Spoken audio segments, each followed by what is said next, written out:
Bago po tayo dumako sa ating jackpot round, meron lang kaming gagawing paglilinaw. Dahil matapos pong panoorin ulit ng paulit-ulit ng ilang beses yung round, yung ating pangalawang round kung saan tinanong, humiling ako ng mga pangalan ng mga sikat na tao na matatagpuan sa pera sa Pilipinas.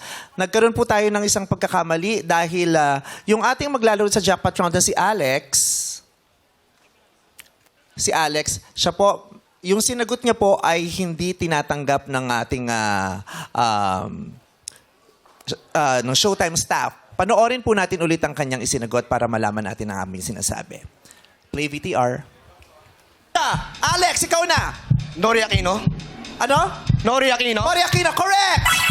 Ayun. Ang sinabi niya pong pangalan dalawang beses ay Nori Aquino. Ang tamang sagot po ay Cory Aquino. Kaya hindi po namin maaaring, Alex, pasensya ka na. Alex. Gayon pa man, binasa ko yung profile mo, yung asawang mo ay buntis ngayon. Kabuanan niya na. Opo. Manganganak na siya. Kabuhanan po niya sa next month. Okay. Oh, bibigyan ka namin ng konting tulong. Thank you po, thank you.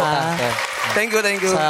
Sa asawa mo. Pasensya ka na. Masaya kami sana na maglalaro sa kasi jackpot pero hindi namin maaaring tanggapin yung Nori Aquino. Okay lang po. Wala po problema yung Mimi. Salamat po. Thank you very much, Alex.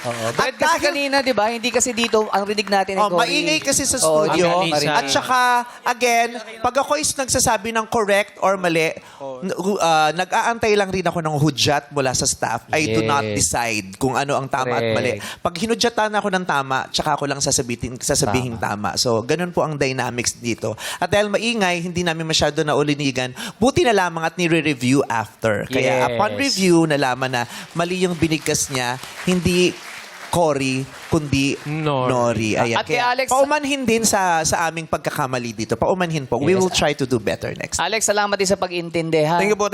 Oo. Wala po yan. Mali rin ako.